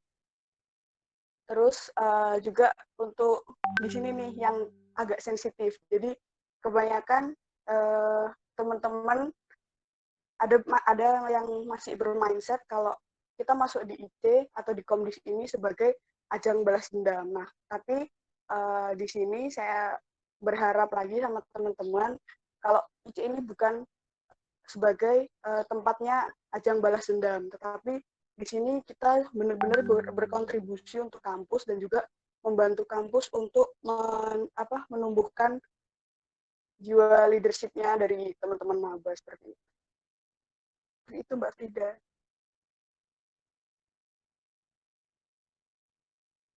Oke, ini dari sudut pandang teman-teman Komdis seperti itu ya teman-teman. Jadi yang sulit sama seperti yang saya sempat ucapkan tadi ya teman-teman. Jadi yang sulit itu menurunkan egonya dan juga saya menyesuaikan lah ya, terutama untuk teman-teman Komdis ini kan salah satu unsur yang cukup krusial ya untuk menanamkan nilai-nilai kepada mahasiswa baru. Seperti itu teman-teman. Oke, mungkin teman-teman ada yang mau ditanyakan terkait materi pengkaderan di UIS ini, mumpung kita ada kesempatan nih untuk diskusi mengenai pengkaderan bersama Bu Yunita. Jadi teman-teman boleh kalau ingin ada yang ditanyakan, boleh ditulis di kolom komentar, sertakan nama dan juga prodinya. Nanti akan saya bantu bacakan untuk dijawab oleh Bu Yunita.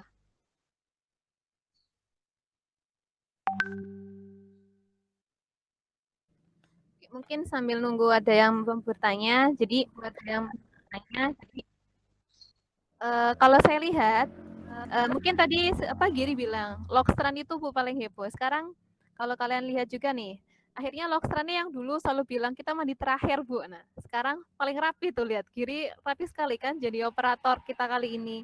Jadi ada perubahan memang yang terjadi. Termasuk juga tadi kalau yang Ilham cerita, nah di acara bagaimana nanti Ilham akan merasakan kalau sekarang di SC mengkonsep yang dulunya sifatnya offline sekarang jadi online. Kalau yang dari Chan tadi yang terkait Komdis memang ini tantangan baru sekali ya, sangat-sangat baru.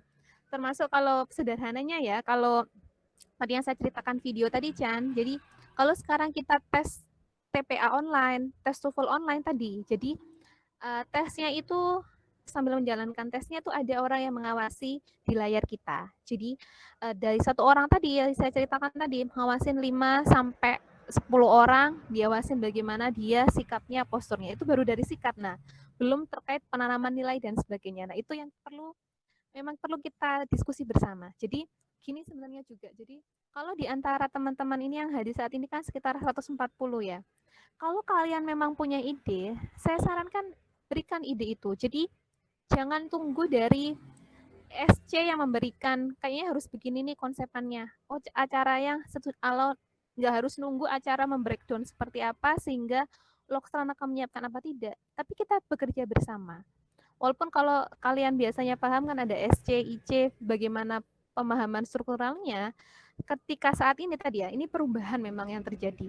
Ketika kalian punya ide, jadi nggak bisa memberikan ide itu ke Chandra, Chan, idenya tuh seperti ini loh, Chan, gimana kalau tiap sesi itu bahkan sebelum masuk pembicara ada dulu pendisiplinan di Komdisnya, atau kalau mungkin kita tidak mungkin kan kalau dalam forum besar Google Meet hanya 250, dibuat nanti Lokstrannya menyiapkan 2 Google Meet bersamaan atau hal-hal teknis. Nah, itu bisa, saya yakin kalian punya banyak ide, dan itu kalau memang tidak cukup 10 kepala di SC plus ketua, bisa dari yang lainnya juga memberikan ide itu. Jadi ini sangat terbuka forum ini untuk belajar bersama. Dan kadang justru yang biasanya, mungkin bisa tanya Ilham ya, udah mumet kayaknya ya, saya sudah pusing. Kayaknya mungkin dari teman-teman lain yang lebih kayaknya, aku kemarin ikut seminar kayak gini nih, webinar begini nih, ada inspirasi baru. Jadi monggo, termasuk mungkin ya kalau saya punya ide malah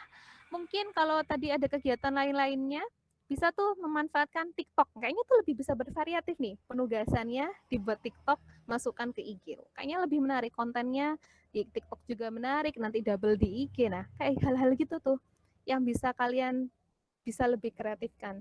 Dengan tetap tadi ada nilai-nilai yang sudah dari awal kita patokan. Jadi jangan asal karena pakai TikTok terus nilai yang kita mau tanamkan tadi jadi sampai lupa. Statekan dulu di awal biar mereka nggak salah tangkapnya tadi. Kayaknya itu mungkin sedikit tambahannya. Sudah. Oke, nah, itu ya Bu. Jadi lebih ke selain kita harus berpikir keras, kita juga harus inovatif ya Bu. Jadi harus memanfaatkan yang sekarang lagi happening itu apa sih untuk juga memantik teman-teman mahasiswa baru ini ya Bu. Iya, benar. Jangan kaku tadi. Jangan cuma penugasan tuh harus dipikir kirim email gitu aja, jangan. Tapi penugasan tuh boleh dengan posting IG, tag, boleh pakai TikTok. Tadi kita sangat optimalkan. Bahkan kalau pakai YouTube banyak sekali yang bisa kalian mungkin banyak-banyakan like biar mungkin nanti YouTube-nya jadi monetize. Nah, kan siapa tahu mungkin kalau YouTube-nya Ayo Champs bisa dimonetize kan menarik tuh kita. Ada pemasukan lagi untuk beli pulsa.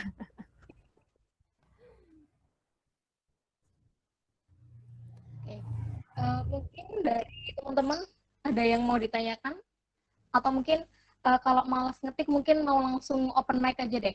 Teman-teman yang mau bertanya boleh langsung open mic. Oke.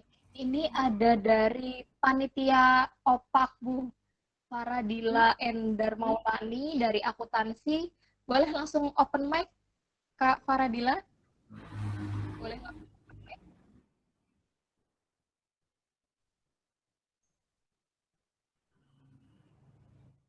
Faradila, boleh langsung open mic untuk tanya langsung ke Bu Yunita.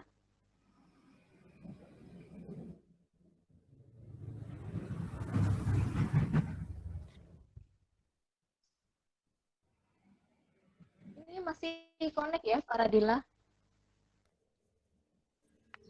Kak Faradila Atau saya nggak kuat kalau open mic, Kak. Nggak kuat kalau open mic. Sinyalnya nendat. Tadi Oke, dia saya bacakan aja ya Kak. Nah, Oke. dibacakan aja, Mbak. Oke. Pertanyaannya, izin mau bertanya, bagaimana cara panitia ini melakukan kaderisasi untuk dirinya sendiri sebelum mengkader? Kan di panitia pengkaderan tidak semua satu angkatan saja, tapi 2 angkatan. Pasti dari angkatan yang lebih muda. Cara untuk lebih menguatkan komunikasi untuk mencapai satu misi dan visi bagaimana Bu? Karena adanya COVID ini lebih sering untuk online. Rapat pun juga online. Jadi untuk bertatap muka pun tidak secara langsung. Oke. Jadi intinya untuk mengkader kepanitiaannya terlebih dahulu ya ini. Boleh dijawab Bu Yunita? Oke, terima kasih pertanyaannya, Faradila. Jadi, bagaimanakah kita bisa satu visi dan misi ini? Apalagi kita harus mempersiapkan diri. Nah, salah satu menurut saya yang penting adalah sebelum kita membiasakan orang, kita harus membiasakan diri kita sendiri. Kalau kita mau menguatkan mereka di keluarga baru, maka kita dengan keluarga kita yang saat ini baru di kepanitiaan juga harus kuat. Nah, cara yang ditempuh, ya karena memang kita tidak bisa ketemu secara langsung, ya rapat online. Bahkan kalau perlu, kita harus punya rapat online, harus setiap minggunya malahan. Ini kan panitianya sudah terbentuk nih. Saya yakin di panitia OCEM sudah ada yang dari divisi medis, MK, sudah semuanya ada. Kalau perlu, memang tiap minggu itu harus ketemu online. Kenapa harus ketemu online? Karena semakin pernah tahu kan istilah tresno jalaran soko kulino? Ya, jadi kita nggak akan pernah punya kesepemahaman yang sama, kita nggak akan punya visi yang sama, kita nggak akan punya kedekatan hati yang sama. Kalau kita nggak punya, simpelnya tadi, kulino atau kebiasaan yang sama. Nah, salah satunya ketika kita sering ketemu walaupun online begini, itu tuh sederhananya nanti timbul kok kedekatannya. Oh ya, biasa nih memang mungkin sederhananya adalah jadwal ketemu ngobrol. Tapi akhirnya lama-lama walaupun dan tadi ketemunya tadi nggak harus rapat kok. Bisa kita mungkin bahkan seminggu 2 kali, 1 kali untuk bahasan yang santai, 1 kali untuk bahasan yang rapat gitu. Atau mungkin ya seminggu sekali aja deh, tapi itu bahasan yang santai sehingga kita akan tahu oh karakternya A begini, karakternya B begini. Kemudian kembali diingatkan oh ya kalau kita ingetin tugas kita apa ya. Memang harus dibiasakan. Nah, termasuk makanya nanti ketika pengkaderan di teman-teman SI8 yang akan masuk, kayaknya kemarin juga saya sudah sampaikan lewat Bayu ya kalau nggak salah. Jadi Bu Olivia itu pengen paling nggak tuh teman-teman itu mungkin nanti ya dari BEM tuh akan ada pertemuan dengan mahasiswa baru yang sudah daftar ulang. Jadi mereka sudah mulai dibiasakan dan dikenalkan. Jadi nggak langsung kaget atau kagok. Apalagi cuma layar begini nih, apa ya, tadi loh sentuhan hatinya, sentuhannya nggak kena kalau layar gini. Makanya harus diulang. Makanya mungkin kalau yang online itu, ya walaupun kelihatan gampang, tapi capek untuk dapat meaningnya karena nggak cukup sekali. Ya kalau ketemu penetrasinya cukup 1-2 kali nilainya udah dapet. Tapi kalau online mungkin bahkan butuh 5 kalian baru bisa paham satu dengan yang lainnya lewat ngobrol begini. Dan tadi online-nya juga harus online yang tidak terlalu besar forumnya. Artinya semua orang bisa ngomong walaupun sebatas chatting-chattingannya, sebatas komunikasi yang hanya komen-komenannya, walaupun tidak semuanya face-to-face layarnya muncul. Itu kayaknya. Jadi dari panitia saya sarankan secara teknisnya coba untuk mendekatkan hati satu sama lain, sehingga visinya nanti akan searah dan sama. dengan cara minimal kalian harus ketemu online seminggu sekali. Nggak harus lama, cukup setengah jam lah. Itu biasanya sudah normal untuk saling berbagi cerita atau nanya kabar atau seperti apa, sehingga paling nggak saling mengingatkan, menyapa real ya, jangan cuma WA. WA itu cuma lalu. Biasanya di read doang, nggak ditanggapi. Nah, paling nggak face to face begini, tempatkan di depan layar untuk ngomong atau tadi berpendapat. Itu kayaknya Mbak Frida untuk jawabannya Faradila. Oke, memang kondisi kayak gini nih memang cukup ujian ya Bu, ujian untuk semua orang karena memang di kondisi yang serba online nih justru fenomena yang saya rasa cukup aneh itu kayak gini Bu. Jadi justru kalau misalnya kita semuanya harus serba online kan otomatis pasti kita selalu ada ya Bu ya untuk online. Tapi malah kadang-kadang teman-teman ini kalau dicari itu malah hilang Bu. Jadi kalau diajak koordinasi apapun rapat itu malah hilang. Kadang kelas juga sama Bu. Jadi ketika online ini malah susah dicari ya untuk teman-teman ini. Kayak gitu Bu. Jadi mungkin lebih ke kalau mungkin untuk teman-teman maba mungkin bisa itu ya Bu apa diperketat atau mungkin ditentukan terus-terusnya yang lebih ketat atau sanksinya seperti apa supaya nilai-nilai dengan optimal. Mungkin seperti itu ya Bu. Ya, bisa. Sebenarnya gini Frida, kalau saya lihat sih, termasuk kayak kak saya sering tuh kuliah wasmen. Mukanya banyak yang hadir, atau mungkin nggak muka, loginnya banyak. Tapi sama kayak kamu gini, ketika dicari nggak ada. Tadi karena memang dia tidak biasa ngomong. Nah, ketika forumnya kecil dan semua orang berkesempatan ngomong, dia akan akhirnya apa ya? Bukan numan sih, bisa numan, tapi juga pernah ngerasain, oh aku ngomong di online, aku didengarkan. Akhirnya lama-lama ketika forum itu makin kecil, agak tambah besar itu akan sering nambah. Tapi kalau dia langsung forum besar, ini psikologinya, ketika dia forum besar, biasanya orang itu akan malu untuk ngomong duluan. Benar gak ya? Salah gak ya? Apa ketik aja ya? Apa? Kadang-kadang gitu, walaupun di balik itu memang ada masalah jaringan atau apa. Makanya tadi, harus benar-benar biar lebih mengenal, caranya memang ya tadi effortnya harus lebih banyak tadi, termasuk online-nya. Ya kalian mungkin ya tahu ya LDR itu lebih susah loh ya timbang ketemu langsung. Makanya effortnya harus lebih banyak gitu. Oke. Mungkin teman-teman ada lagi yang mau ditanyakan? Mungkin kita masih ada cukup banyak untuk sharing-sharing bareng. Mungkin dari teman-teman masih ada yang ingin ditanyakan, boleh open mic langsung atau ditulis di kolom komentar.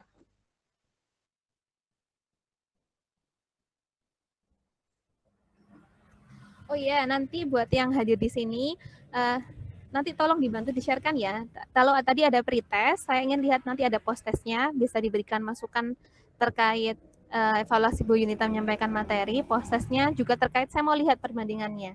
Setelah saya memberikan materi dengan sebelum saya memberikan materi, apakah ada pemahaman yang lebih, ataukah tetap, ataukah malah menurun. Nanti tolong di-share-kan ya yang alamat bit.ly tadi. Tapi nanti aja setelah forum ini selesai ditutup. Oke. Gimana teman-teman? Ada yang mau ditanyakan? Kalau misalnya belum ada yang ditanyakan, mungkin saya nih yang mau tanya lagi mungkin ke Bu Yunita. Boleh. Jadi sebenarnya gini Bu, kadang kita ini masih bingung ya Bu, apalagi terutama untuk teman-teman yang opak ya Bu. Mungkin karena sistem kaderisasi di UIS ini memang perlu tiap tahun memang harus berubah ya Bu, harus digodok terus tiap tahun. Jadi mungkin untuk teman-teman opak ini kan melanjutkan dari yang IOCAMS kan Bu, dari kaderisasi yang awal. Jadi mungkin untuk teman-teman opak ini harus apa ya, istilahnya putar otak untuk gimana caranya untuk penanaman karena kan memang jalurnya sudah beda ya Bu. Kalau untuk di IOCAMS ini kan memang lingkupnya universitas. Kalau opak ini kan khusus untuk ilmu-ilmu dan wawasan-wawasan keprofesian, terutama untuk jurusan atau departemennya sendiri. Nah itu untuk memaksimalkan yang sesuai dengan minat keprofesian ini seperti apa ya Bu?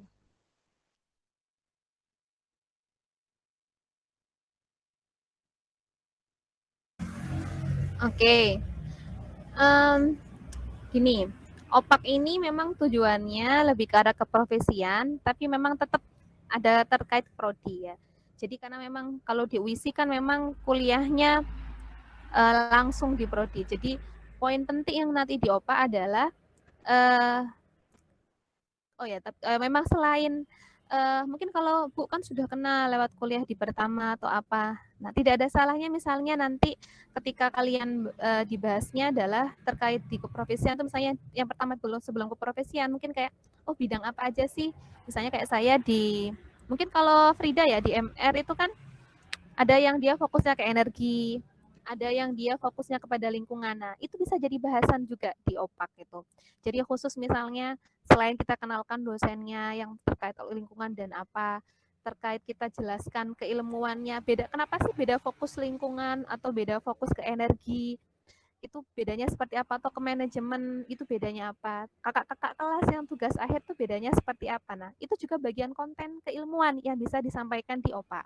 Karena kalau mahasiswa baru itu nggak dapat konten itu. Mereka ketika masuk jurusan, mungkin Frida juga kebayang ya, semester 1 dan 2 MR itu isinya apa? Mata kuliah dasar semua. Gambar, kalkulus, yang kayaknya hubungannya dengan manajemen rekayasa apa ya gitu. Jadi itu biar mereka bisa sabar melewati tahun pertama itu salah satunya itu fungsinya OPAK. Fungsi OPAK itu biar dia tahan dengan bukan godaan ya, tantangan awal ilmu tadi yang memang susah sebelum lihat belakangnya. Jadi mereka dikasih gambaran-gambaran, sebenarnya keilmuan ini itu bagus loh MR, cuman memang tahapannya kalian harus tahu dulu nih, masing-masing di semester 1-2, sehingga nyampe nanti nih, di terakhirnya tuh betapa penting tugas kalian, kalau MR dalam keilmuan terkaitnya energi terbarukan di tengah pandemi atau apa. Nah, itu bahasan yang bagus bisa dipakai untuk di OPAK, itu terkait keilmuan. Nah, kemudian lain yang terkait keprofesian, saya lihat sudah mulai banyak ya, sekarang walaupun bukan OPA, yang mereka menampilkan alumni talk. Jadi alumninya yang berbicara terkait yang dari, kan sekarang alhamdulillah semua sudah ada lulusannya semua kan. Nah, itu bisa sangat banyak diberdayakan di keprofesian. Artinya apa? Jadi sebenarnya kalau kita ngomong besok setelah lulus S1 jadi apa, itu nggak hanya dipikirkan ketika sekarang kita semester 7 atau 8, tapi justru dari semester 1. Jadi kalau memang saya misalnya mau jadi peneliti ya, saya harus memang niat nawa itu meneliti, belajar yang fokus detail gini. Tapi kalau saya memang ikut kuliah ini lebih untuk terkait jejaring atau apa, nah tadi makanya keprofesian yang itu bisa dibicarakan bahkan sejak awal. Jadi mahasiswa baru itu tadi, karena mereka banyak yang kami merasa OPA itu memang penting dan memang spesifik, karena tadi kasusnya yang terjadi adalah banyak mahasiswa yang justru protol, itu bukan karena tidak adaptif dengan lingkungan. Dia adaptif, dia tahu bagaimana mengerjakan tugas, dia tahu untuk lingkungan UISI kampusnya, tahu. Tapi yang dia terjadi dan yang dia jadi alasan adalah ketidakcocokan dia dengan keilmuan dan prodi dan profesi yang akan dia terima ketika dia lulus. Nah, itu yang justru poin penting yang harus teman-teman bisa berikan di OPA itu, keprofesian tadi. Bagaimana membuat dia, nah tadi, cinta dan bangga juga, tapi kalau yang di IELTS UISI, ini cinta dan bangga akan ilmunya, menunjukkan kemanfaatan sebesar-besarnya ilmunya dia di berikutnya perkembangan trennya. Nah, itu kan nggak bisa diberikan oleh panitia IELTS. Panitia IELTS itu baru gambaran awal. Itu hanya bisa dan memang sangat besar ranahnya, terbuka lebar jalannya untuk panitia OPA. Jadi jangan takut panitia OPA kekurangan ide tadi. Karena tadi kami dari kemahasiswaan dapat laporan akademik tuh justru banyak mahasiswa baru yang mengundurkan diri. Alasannya bukan karena lingkungan kampusnya nggak cocok, tapi banyak ya nggak tahu entah tulisan atau apa adalah merasa ketidakcocokan dengan keilmuan yang dia ambil. Jadi itu kayaknya bisa poin pentingnya yang bisa disampaikan lewat online. Termasuk nanti ya bisa online ketemu, bisa termasuk kayak nanti selama talk gini atau konten-konten materi OPAK itu kan ya kayak fakta-fakta menarik, manfaat keilmuannya banyak nanti yang bisa dikerjakan oleh teman-teman OPAK. Kayaknya mungkin itu Frida. Oke. Terima kasih ya Bu Yunita sebelumnya atas jawaban-jawabannya atas pertanyaannya teman-teman dan juga materi yang sudah disampaikan hari ini. Mungkin kayaknya sampai sini teman-teman belum ada pertanyaan lagi. Jadi mungkin sesi diskusi kali ini dengan Bu Yunita bisa kita akhiri. Sebelumnya terima kasih banyak Bu Yunita udah bisa menyempatkan waktunya buat sharing-sharing di sini bareng-bareng sama teman-teman panitia kaderisasi. Semoga kita bisa ada kesempatan lagi ya Bu untuk diskusi lagi lebih lanjut terutama mengenai kaderisasi ini. Sip, dengan senang hati. Terima kasih Bu Yunita. Sama-sama. Sehat-sehat selalu semuanya ya. Oke, mungkin itu. Ini saya tutup apa gimana nih? Saya pamitan. Atau Silakan Bu, mungkin ada yang sedikit disampaikan untuk menutup. yaitu dari saya, mohon maaf sekali lagi ya jika ada kekurangan. Kalau mau ada yang kontak saya lebih lanjut, sudah dibagi nomor saya tadi. Jangan lupa nanti diisikan juga prosesnya, di pos itu juga kalau mau ada masukan bisa diberikan. Oke, itu sekian, terima kasih. Assalamualaikum warahmatullahi wabarakatuh. Waalaikumsalam warahmatullahi wabarakatuh. Terima kasih Bu. Waalaikumsalam Sebenarnya warahmatullahi kita bisa foto wabarakatuh. bareng Bu sama teman-teman. Oke. Foto bareng. Oke. Teman-teman boleh on cam dong. Screenshot Semua screenshot nanti bareng. sama Foto panitia bareng. di FF di screenshot sama teman-teman panitia nanti.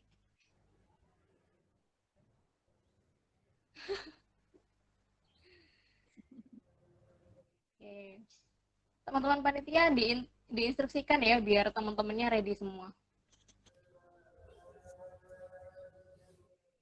Dihitung mundur. Teman-teman udah siap? Siap.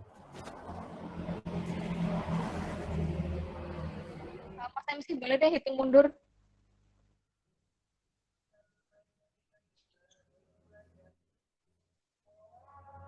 Mas MC denger nggak nih Mas MC? Oke, kalau gitu saya aja deh yang hitung mundur. Teman-teman panitia udah siap ya? Oke. 3, 2, 1. Oke. Terima kasih Bu Yunita. Nah, sehat-sehat semuanya ya. Ya, terima kasih Bu. Oke, assalamualaikum. Waalaikumsalam warahmatullahi wabarakatuh. Saya izin live ya. Baik Bu. Oke, Oke.